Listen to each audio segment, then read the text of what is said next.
Tomorrow, mostly sunny, high 68 to 72. Saturday, mostly sunny, high 74 to 78.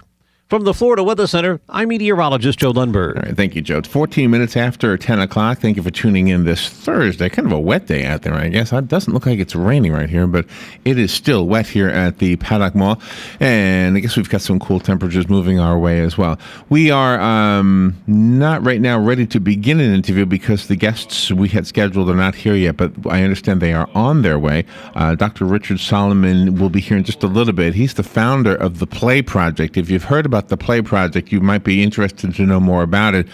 And the good thing is we'll learn more about it. The bad thing is we won't have much time to learn about it. So hopefully there'll be some websites or other information. If you know somebody with autism, this is what we want to focus on with this. Dr. Solomon is on his way here. I believe he's coming in with Delsa Darlene. Delsa is the young lady whom Robin and I met at the Kiss the Horse for Literacy event. She was participating in that as well, and she has a son who is autistic. And forgive me if I'm wrong about that. Anyway, the Play Project, from what I understand, it's developmental intervention for families of young children with autism. The Play Project is... I'm reading right now. It's a pragmatic application of the theory of developmental individual differences and relationship-based floor time, and emphasizes the importance of helping parents become their child's best play partner. So that's what I have written as far as how it's described. What I remember reading the other day that I wanted to bring up to Dr. Solomon, and I'm sure that this is something similar but different, is the fact that one of the cruise lines has recently designed a cruise package for those people with autism, and to be able to have a special whatever on hand for that clientele. That's right. For the people on the ship who have autism. We right. know quite a few people actually that have autism, and it's the word spectrum really resonates with me because we've known people who it's almost hard to tell that they have autism. And then there are those that it's very easy to tell that they have autism. That's about as much as I know about it. Dr. Joyce K. Urban is also a specialist in this. We don't expect her, though, right? She's exactly. not able to come in today? Right. She has a full schedule today. I think she was planning on coming in, but I spoke to her assistant, and Dr. Urban's assistant said that Dr. Joyce Urban had a full schedule today, so she was not able to make it. All right. But she does have the listing of all of the intensive workshop events on her website at Urban Counseling. Okay. So if you are waiting for that interview, it sounds like it will happen in just a few minutes when Dr. Solomon arrives with Delsa Darlene, if that information is correct. And our mission is important to us. Our mission is to get the information out to you so that you can use the information for whatever purposes. And if you've been waiting, you know somebody with a child with autism, or perhaps you yourself have a child with autism, and you've heard about the Play Project and wanted to know more, it's coming up, I promise. Or with my fingers crossed, I promise. That's right. I hope it's coming up. So let's take a little break, and I apologize for the lack of information right now, but it's obviously not something I'm an expert on. We will take a break, and we will be back in just a few moments. Hopefully, we'll have Dr. Solomon in the studio with Delsa Darlene. Right there. We'll be right Hi, back. I'm Yvette, and I'm here to tell you a few things about ABC Frederick's Appliance. They sell not only new, but used guaranteed appliances. When you call ABC Frederick's Appliance, they will provide service on what they sell and any appliances that you own. ABC Frederick's Appliance is located in Bellevue, right over the railroad tracks. Call 352-629-5181. That's 352-629-5181. That's 352-629-5181. ABC Frederick's Appliance. Save the date. On March 1st, Habitat for Humanity of Marion County will be hosting the first annual Strawberry and Crafts Festival in historic downtown Ocala. Come and enjoy the handmade crafts, great food, and free entertainment like Nashville recording star Chuck Wicks with his hit song Stealing Cinderella. So make plans to attend the first annual Strawberry and Crafts Festival. March 1st, downtown Ocala. Starts off with a Kiwanis pancake breakfast at 7 a.m. Habitat for Humanity. Building homes, building hope, building community. Your home is safe, Or is it? AA Lock, Dock, and Security. The name has been a staple in Ocala since 1985. Do you have the right equipment in place to have peace of mind when you are at home or away? AA Lock, Dock, and Security has the right people to install and monitor your home or business. Call today for a free on-site security analysis. Call 867-1965. AA Lock, Dock, and Security, 219 Northwest 10th Street, 867-1965. Hey, it's time for another Palm Chevrolet update. And let me tell you, friends, things are really getting exciting as we move into the spring. For starters, the Silverado has had a dramatic makeover, and Chevy couldn't wait to show it off, so the new 2015s are already out. And at Palm Chevy, we couldn't wait to put it on sale. Come on down and get more than $4,300 off every 2015 Silverado 2500 we have in stock. And of course, with the 2015s coming out so early, you can save tons of money on 2014 models. Take our Tahoes and Suburbans, for example. We have discounts of up to $8,000. And if those savings aren't enough for you, at Palm Chevy, we have dozens of retired loaners and demos on the lot, which means you can get a vehicle that is almost new for a fraction of its original cost. I don't know what your plans are for this spring, but if saving money on a new car, truck, or SUV is on your agenda, then make your next stop Palm Chevrolet on Southwest College Road in Ocala, or visit palmchevrolet.com. Chevy, find new roads. Tax tag and $6.99 doc fee extra. Tahoe number D8018. Expires 2/28/14. All right, 20 minutes after 10 o'clock. Thank you for tuning in. Better late than never, right? We've been looking forward to hearing a little bit about the program called the Play Project, and now we are ready to give you the information. Obviously, reading you the information wasn't as good as actually having experts talk about it. Dr. Richard Solomon has joined us. He's in the studio. Lisa Johnstone is also in the studio. Thank you, Robin, for providing Lisa's name. Good morning, Lisa. Good to see you. And also, Delsa, Darlene. Am I saying your name right, Delsa? How you doing? Hi, I'm well. All right, good to see you. It's Darlene. Okay. All right. Well, Darlene. Okay. Okay. This is what I wanted to say. The Play Project is something we're all fascinated with because it seems like everybody knows somebody with some amount of autism. Is that a good way to say it? The word spectrum kind of says it all, doesn't it? That you can maybe not even know somebody has autism. Is that fair to say? Well, the Good morning, doctor, by the way.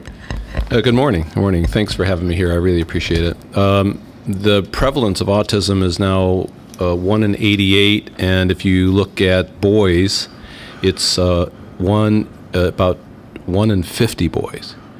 So that's that's pretty scary. 2%. Right? That's a lot of kids. So I mentioned earlier there was a cruise line, Royal Caribbean, that recently announced that they were going to have special cruises catering to autism.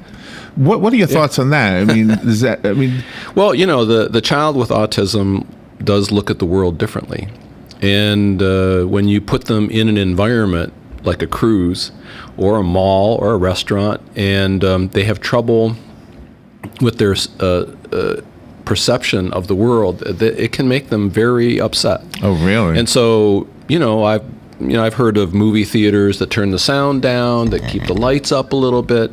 Anything different. Oh, really? Yeah. I mean, the real secret to understanding children with autism is that they want to keep the world the same.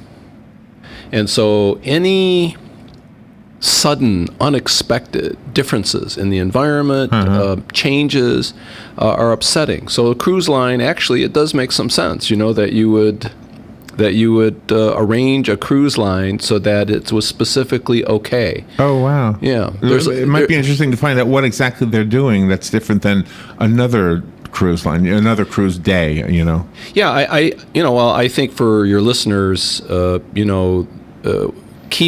keeping life orderly and predictable can really help children with autism stay calm. So let's dovetail that with the word play. Play in this case is an acronym, and it means something. What does it mean? Play and language for autistic youngsters. So the word play has the word play in it, and so is playfulness important? Well, that's the other side of the equation. So on the one side, you want to keep the world orderly and predictable, but really what we really want for our children is for them to become more typical and interactive and social and playful.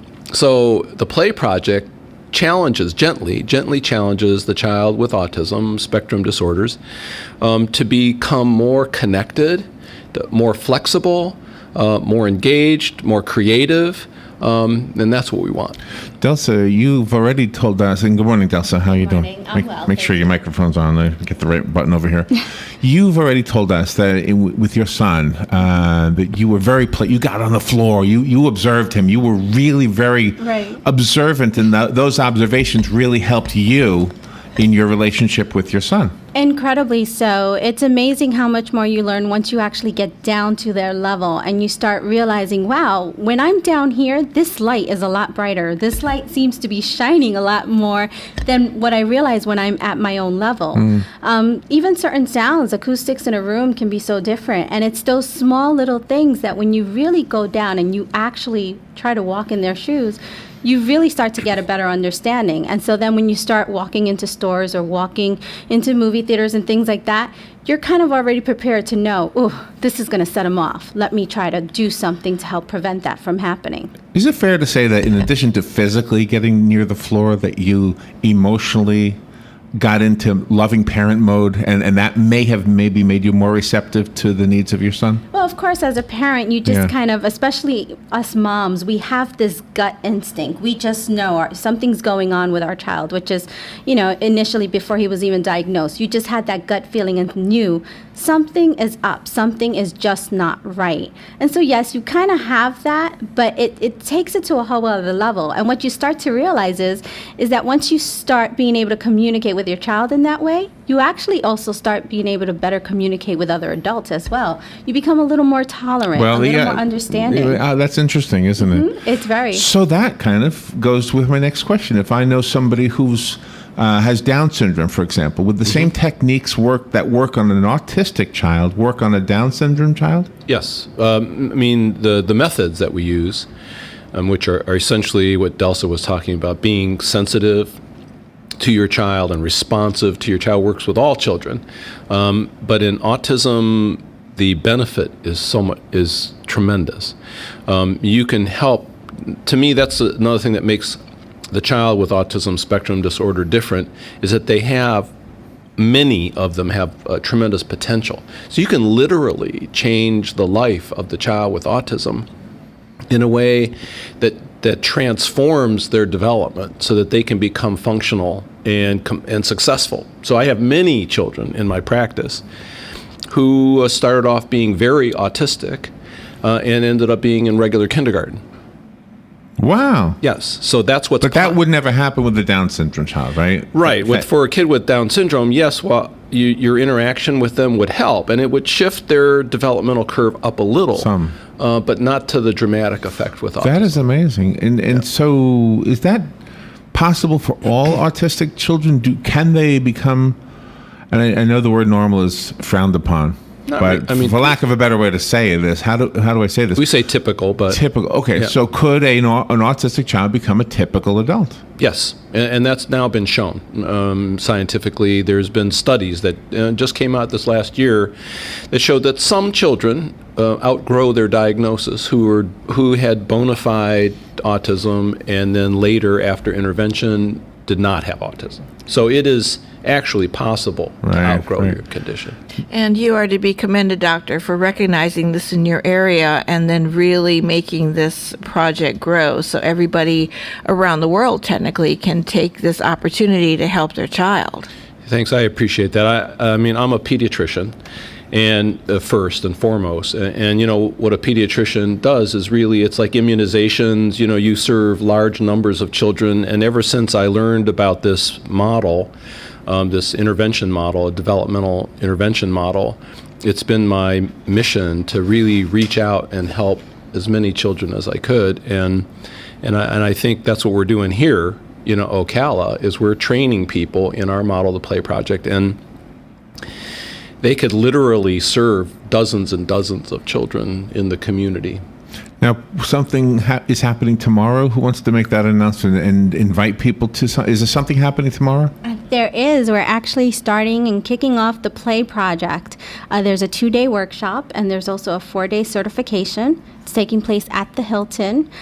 They can go ahead and go to urbancounselingocala.com, Okay. and you'll see all the registration information, and it'll link you over. There's a link directly over to playproject.org, which is Dr. Solomon's website that discusses more about what they will be learning and the different certification and continuing education credits that they can receive just from attending this workshop. Wow. And the first 2 days are open, right? Yes, the first 2 days are open and available, so there's still time to come on down and register and learn from this. Excellent. Now, can I ask a question? Robin and I know an autistic young lady, and she's what, 23? Yes.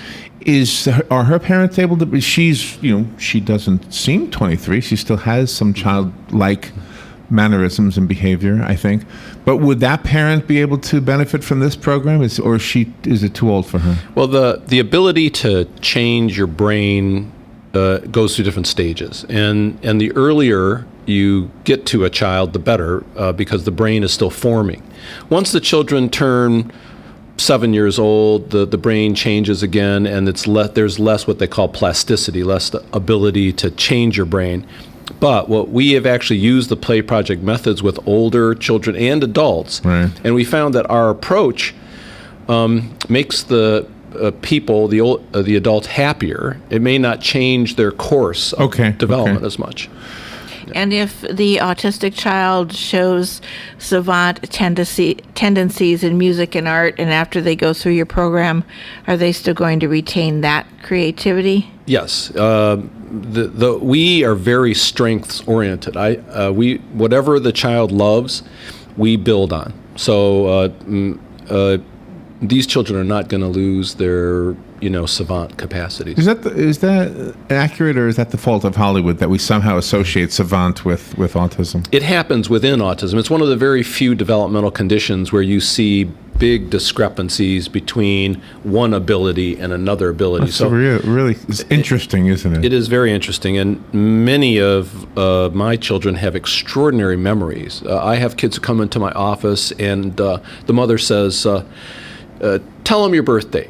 And, I give him my birth date, and he goes, Saturday. Wow. Wow. That's awesome. Yeah. Wow. Yeah, we had a young man in here who could memorize movie credits. Yeah. Over from the New Horizon Academy. This was years ago, so he's probably an adult by now, I would imagine, in right? his 20s by now. Yeah, it was unbelievable. How could you? And why would you even memorize movie credits? It's just every gaffer and every little, the guy who brought the food, I guess. Yeah. Well, I apologize for whatever the misunderstanding was that gave us a shorter amount of time to interview you today, Dr. Solomon and ladies. But this is important to get out. Rob and I have always tried our best to do. We started out as children's entertainers. I don't know how many of you know that. And wow. in fact, we're going to revisit those old hats on Saturday. We're going to read to some children in here. But anyway, thank you for helping us with this. And Delsa, you are outstanding. Thank you, Larry. And Lisa, I'm not meaning to jump over you, but I'm just happy to be here. You're just happy to be here and be working with Dr. Rick. And tell me about yourself. Are you a therapist or? I have a background in speech and language therapy. But what I really work on, what my passion is helping organizations that help anyone with a disability. And especially in Michigan, I've been attracted to the autism community. I have a nephew who has autism, and myself, I'm deaf. So I know what it's like. You are deaf? Yes, I am. And so I know what it's like to live with challenges. And it's just important to me that in any area there's an opportunity, and I just love the program, and I see to talk to the families and to see the children. A big part of play is the relationship, and I was able to work with my nephew when he was a baby, and I couldn't develop that relationship with him, and my sister couldn't, and that's what play is all about. You see parents relating to their children, so it's just super exciting. So you've actually seen the success that play can bring into a child's life. Absolutely, and I feel like it's a best kept secret, so it's my job to help get that message out. Really? We had a discussion once with whatever the title was, a word lady. And she was talking about the word pretend, which is when you're playing, you're pretending. And she broke it down to the word pre and tend. that you're pre-doing stuff. If you are, as a child, pretending, as Robin's daughter did, pretending to play with horses, now she works at a veterinarian and with horses and all kinds of animals, really. Mm-hmm. So does that apply here, too? When Very you're much. playing, you're pre-doing? I think one of our ultimate goals is to help children with autism become more imaginative and playful and social. It's really what makes our program different. Wow. Dr. Richard Solomon and Lisa Johnstone, as well as Delsa Darlene. Yes. Get your name. I don't know if I'll ever recognize you without those Google glasses, by I the way. know. Most people don't. It's weird. I don't. You want to say Google glasses? It's just one glass. I know. It's a crazy. red prism on it. It's like you're from the future or something. I feel like I am from the future. All right. Well, thank you for what you're doing. And just to recap the important dates and the important contact information, if somebody could give that. Tomorrow is one of the dates, I know. Tomorrow is one of the dates. It's tomorrow, which is Friday, and Saturday is a 2-day workshop, and that is at the Hilton Hotel. And for registration information, you can go to Urban Counseling Ocala. That's URBANCOUSELING, Ocala.com, and you'll see the play project there. You can read for more information, and you can also register, and there's a link for playproject.org, and you can get more information from there as well. And I'm sure Robin has already put Tonight too, right? Tonight, yes, we do. there's something tonight. Well, we do have something tonight. It's actually geared more for the parents, and we have a free summit happening at IHMC, which is downtown Ocala, which most people know it as the old library. Right. And we're having a free parent summit, so if you want to come out, we have Dr. Solomon as our keynote speaker, as well as a lot of local professionals who are teaming up together to try to help our parents better understand what our children are going through. What time is that? That is at 6 p.m. tonight from 6 to 9, and that is free. And you can also find that information online as well at urbancounselingocala.com. And we'll put the information on the, Robin will, on the Facebook page for WOCA. I don't see the phone ringing yet for our next guest, so if I can squeeze in a call from a listener, it sounds like you have a question. Are you okay with taking the question? Sure. Good morning. Thank you for calling in. You're on the air. Hey, good morning, y'all. Good morning, Delsa. This is Santa, and good morning, Dr. Solomon. Good morning, Santa. For you. Good morning, Santa. Hey, no, that's what Delsa calls me. But some years ago, there was a movie about Temple Grandin. Right. And, and I don't know how much artistic license they took in the movie and stuff, but one of her teachers, you were all talking about plague and pretend, one of her teachers discovered in the movie that if she played a certain way, it unlocked this terrific knowledge. Is this what you all are kind of going after today? And I'll hang up and get the answer. Good to hear you, Delsa. Thank you, Joe. I'm very familiar with Temple Grandin's story, and I read her book, I watched the movie, and I think that she had people in her life that opened doors for her, that made her believe in herself in a way that helped her achieve extraordinary accomplishments in her life and to change her life. And anybody who's watched Temple Grandin over time has seen her evolve. And I think this is the hope that we give parents, is that by having the right encounters early in life, these children have tremendous potential. And Temple Grandin is actually a really good example of that. Great way to end it. I appreciate Joe bringing that up to us. Thank you again, all of you. Thank you for what you're doing in this world. You're making it a better place, especially for the children, which is something we've always wanted to see happening. Yes. There's so much bad news in the world. It's good to see some good news, right? Thank you so much for having us. All right, we will take a little break, and we'll be right back. We're listening to WOCA News Talk 1370, Ocala's source for what's happening in today's hottest, up-to-date news and topics. Hi, I'm Yvette, and I'm here to tell you a few things about ABC Frederick.